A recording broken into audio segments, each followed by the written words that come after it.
everyone, it's Michael, and it's time for the October 2019 Orchid Collection update. So once again, this update is coming a bit late because travels have taken me everywhere. I was in Seattle for quite some time, I was in San Francisco, and unfortunately I had a bit of an unexpected journey. My husband's grandfather passed away, so we went to Omaha and then through Iowa.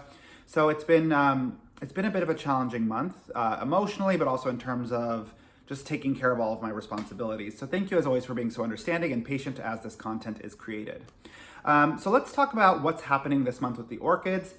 You know, I always like to remind people that what I'm doing here is largely experimental. So I would love to see a greater quantity of blooms. I would love to see, things just exploding with success everywhere, but I am an urban orchid grower, and what I'm doing is I'm really testing the limits of what can happen within not only semi-hydroponics, but also in an apartment environment. Something that is entirely unremarkable, that has just natural sources of light and no really manipulated circumstances. I mean, I have my humidifier, but that's pretty much the only way I manipulate the environment.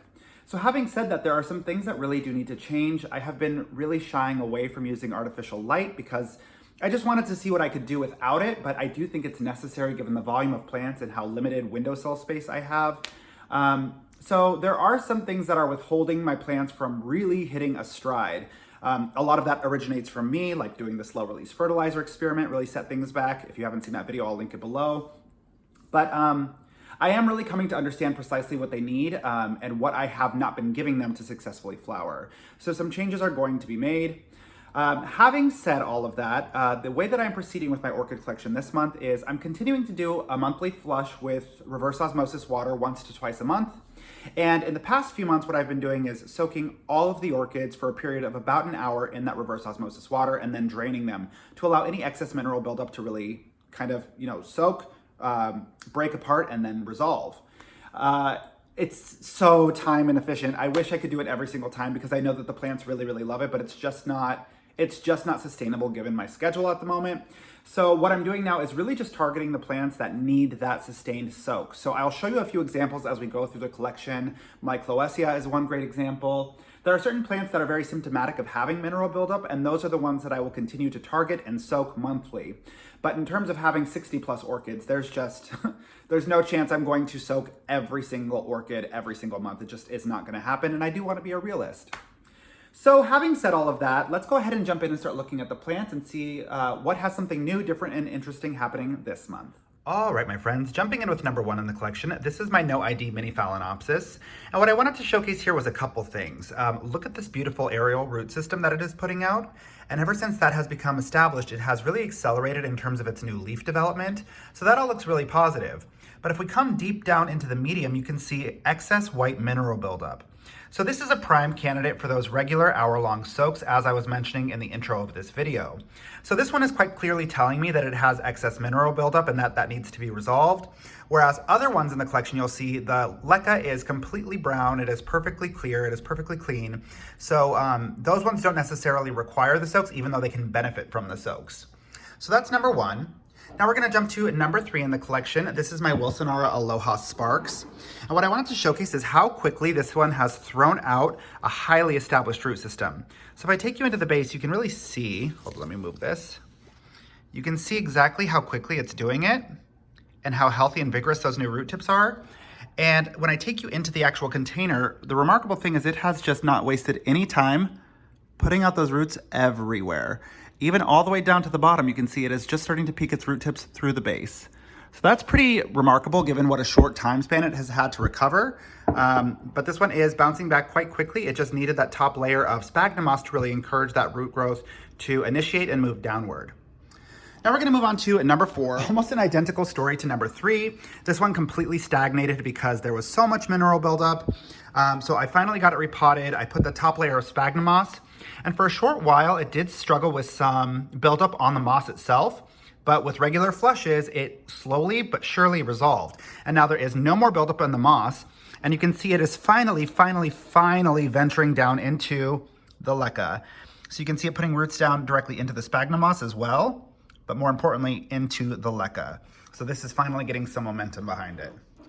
Now on to number 7.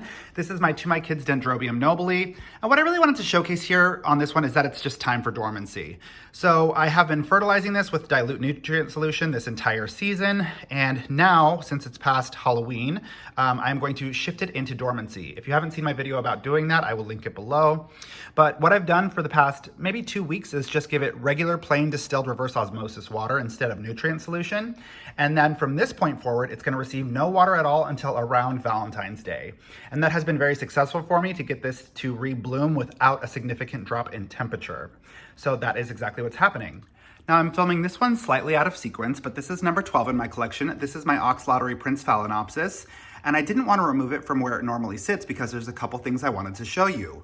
First of all, I wanted to show you that it is finally in spike. Right next to that new root tip, you'll see a sharp little growth protruding outward, and that is a flower spike. But that's not actually the most important thing I wanted to show you. If you take a look at the aerial roots and trace them downward, you'll notice that this aerial root is curving downwards towards my husband's fish tank. And I just wanted to showcase how remarkably aware and sentient these plants are. This orchid knows precisely where this water source is, and it is trying its best to grow towards and access it. And I just think that's super remarkable. We're gonna move on to number 16. This is my Catasetum Dapper Nicolasa Tavares. And this one, it needs to be put into dormancy because it can't be stopped. Despite very maddeningly aborting every single flower spike it puts out, it is continuing to throw out new growth after new growth after new growth. It is just completely seasonally inappropriate. And I suspect that if I didn't put this into a dormancy, if I didn't force it into a dormancy, this would continue to grow all year round. And while that's beautiful for a very healthy plant, it does not make for great blooms. So I'm forcing this one into dormancy. The exact same template I used for my Dendrobium here, I have shifted it to just plain reverse osmosis water. And now from this point forward, it will not be watered at all. It will also be removed from the windowsill, so it's not gonna be getting direct sunlight for a period of about 3 months, so about until, again, Valentine's Day. And that's a loose general rule of thumb. You always have to listen to your plants, so don't stick to those timelines too closely. It's just a great reference point for how to generally frame your dormancies.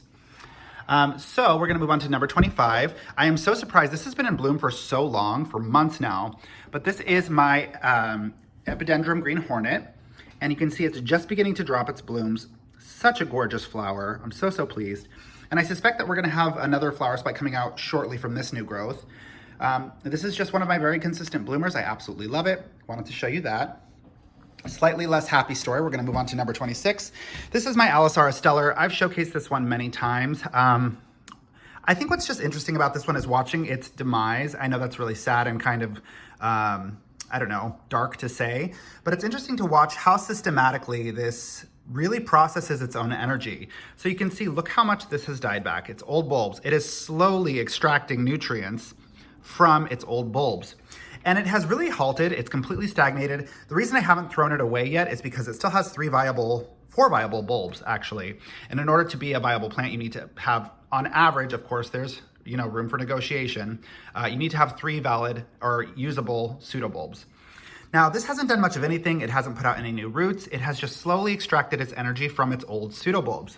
But why I wanted to show you this is I wanted to reiterate the importance of not cutting off things that you deem to be unsightly. Now, if it's diseased, that's a different story. Yes, you'll want to get rid of those bulbs immediately. But in instances like this, if a bulb is just slowly turning because it's extracting energy from its old battery pack, don't cut it off because it loses all the energy that's attached to it. So I've allowed it to really extract that energy, and I'm hoping that maybe it'll hit a turnaround point, muster enough energy to throw out a new root, or not a new root, a new growth, and that growth can put down a root system that will sustain the entire plant and basically reboot the entire system, which is exactly what's happening over here with number 3 and number 4. So I'm hoping that that's the case, although it does not look super promising at the moment. So now we're gonna jump to number 29. This is my Paphiopedilum. I don't show this one very much, but this one is also going into dormancy. This is a desert dwelling plant, and it should, by all rules of logic, not do well in semi-hydroponics. But miraculously, this has adapted quite nicely. It has a very expansive root system, but the proof is in the pudding. Just because you can grow something in semi-hydroponics does not mean you should grow it in semi-hydroponics. This is the pseudobulb that was grown when it was being grown in classic medium. So I'm talking about very sandy, very fine medium bark, sand, So this one now has since put out this growth and then this growth. So they are getting slightly bigger each year, but not enough to make me feel like this is a great system. I think it will continue to grow and I think it will continue to produce bulbs, but I don't think it would ever flower if I continue growing it this way. So I am going to shift gears on this one. It has been a very long, almost 2-year experiment, but I think it's time to call it. I am going to allow this one to go dormant for the coming few months, and then when it is starting to put out a new growth, I will transition it to its old school medium. Now we're gonna move to number 33. This is my Dendrobium tangerinum. I am positively thrilled. This one has really struggled the entire time I've had it. I got this off of an eBay auction and it just never quite did well. You can see the old growths actually have this kind of marking. It stopped, it halted, it didn't develop or progress any further after I treated it with hydrogen peroxide. But I finally put down a nice little top layer of sphagnum moss, and that one has really just encouraged this root system to explode into the container. Even if I take you into the container, I mean, the algae is blocking some of it, but you can see the root system really making its way downward. And look how much happier and healthier this growth is. It, just by comparison to its previous growths, since I've had it, it's doing incredibly well. So unlike the other Dendrobium in my collection, these ones can grow all year round. It's just the dormancy really helps to induce flowering. I'm not terribly concerned about this one flowering at this moment. I just want it to have a very healthy, lush source of energy and lots of battery packs. And at this moment, it really only has these kind of feeble battery packs and then this new one coming in. So I'm gonna continue to allow this one to progress just as I have all year, and hopefully that'll continue to yield some really positive results. Now we're gonna jump over here to number 36. This is my SVO Black Pearl Fred Clark Yara, and this one is also going to be forced into dormancy. Now I will say that this one, oddly enough, grows about 3 months staggered behind my other Catasetum, and I really want them to sync up. And the reason I've never done it thus far is because I just thought, you know, hey, I want the pseudobulb to get a little bit bigger. And you can see comparatively how big I grew this one last year. And this one is, I mean, it's sizable, but it's not anywhere near this one. But I do think that in the interest of simplifying my life and being able to put everything on the same cycle, I am forcing this one into dormancy. So again, I was giving it a just plain old reverse osmosis water for the past 2 weeks, and now it'll stop being watered until Valentine's Day. Now we're gonna jump to number 42. This one was declared dead and then miraculously recovered.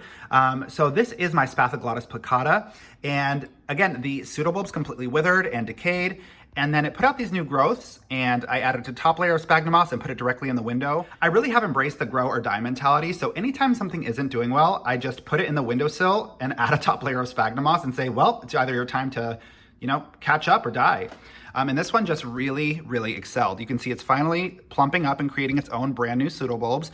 You can see the root system expanding downward. And this one has just done a miraculous job. Again, you can't really see it through the algae, but the root system is fully circling the container. It just needed that top layer of sphagnum moss to encourage it to grow downward. So this is doing phenomenal. Now we're gonna move to number 43. This is my Encyclia tampensis, and I've had this one for a long time. It is one of the remaining survivors from my orchid flask experiment. And again, grow or die, I put it in the windowsill, added a top layer of sphagnum moss, and look at this root system developing finally. And it's not just developing on top, it's developing within the container. You can see all of these new roots just kind of making their way through. So this one has really embraced that light. I've said this before, but I thought, oh, you know, these are from an orchid flask. They're gonna be very delicate. They won't be able to tolerate direct sunlight, but I think that's precisely what they needed. I'm not generalizing that. I do think that different species will require different things, but specifically to the Encyclia tampensis, this orchid flask needed abundant amounts of light to really thrive, and now it is finally starting to do something. So now we're gonna jump to number 49. This is my Cymbidium Murasaki sinense. This is another example of just because it can grow in semi-hydroponics doesn't necessarily mean that it should. I'm going to give this one a dormancy just like I have given my other plants, my Dendrobiums, my Catasetums. So again, past 2 weeks, just reverse osmosis water. I am transitioning it to receiving no water for the coming few months. And I'm curious to see what happens from here because you can see, I mean, it creates pseudobulbs, it creates healthy growths in semi-hydroponics. All of these are growths that happened while in semi-hydroponics. But it just has never quite flowered. It has put down a very expansive and hardy root system throughout the container. So it is very well established, but just because it's surviving does not mean it's thriving. So I think that this one will ultimately need to be transitioned back. I'm just curious to do it this one additional season because I wanna know if this can receive a dry dormancy as opposed to a temperature fluctuation dormancy because Cymbidiums are notorious for needing that temperature drop. And I just really want to see if it can go into spike without that. Again, this is what I'm talking about when I say that this is largely experimental. I want to know what the possibilities are. And this is also why I haven't filmed any how-to videos in terms of this is how you grow Cymbidiums, this is how you grow Phalaenopsis. I'm really exploring the extremes for each of these species to see what can be done, because I want people who are in urban orchid environments who don't have specialized tools to be able to grow these plants. But at this moment, I'm not confident that Cymbidiums are going to be an urban-friendly plant. Now we are going to jump to, I think it's number 51. This is my Renanthera Calsum Red Dragon. Same extension of the Cymbidium discussion. I actually filmed a video a while back, which I will link below, about why I decided not to put this into basket culture like its siblings up here. And it's because it just put down such an expansive root system. It seemed very, very well acclimated to semi-hydroponics. But even so, it has not spiked for me. It has not bloomed since I did that. And though it continues to put out full-size leaves, actually, in fact, bigger leaves than it has ever grown before, I think it's just going to continue to grow lush vegetation as opposed to creating flower spikes. And again, it's super important to be able to appreciate the plant for its just beautiful leaves, but I do want to see this one in bloom, so I will transition it eventually to classic basket culture. Jumping back in with number 54, this is my Brassolaelio Cattleya, Volcano Prince. I swear, they need to have more names for orchids. I have so many plants that have volcano or prince in the name that it just confuses me. But this one is doing really, really well. You can see from its beautiful expansive root system. It is incredibly, incredibly well established in the container. And it has multiple flower spikes on the way. I think the interesting thing with this one is, hold on, I'm trying to see if I can actually show you the flower spikes.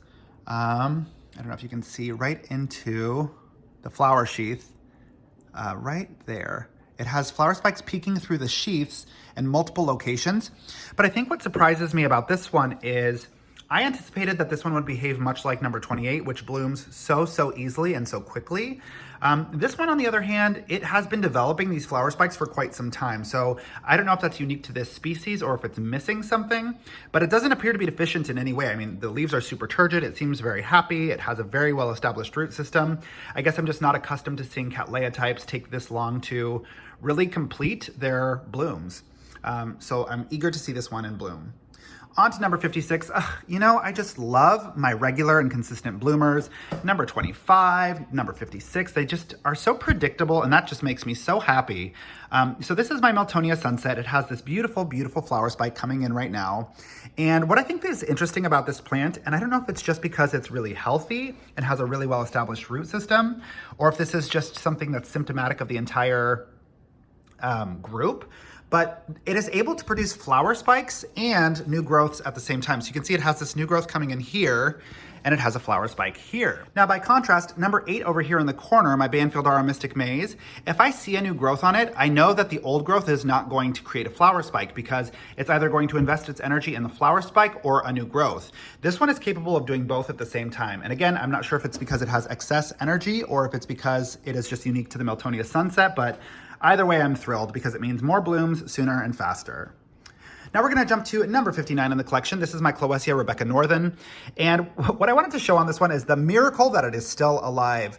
I repotted this one during the absolute wrong time of year. It aborted the new growth it had, and I thought for sure that the old bulb was gonna die and just completely rot away, but it didn't. So it put out this secondary growth, and that growth is now just starting to mature into an actual pseudobulb.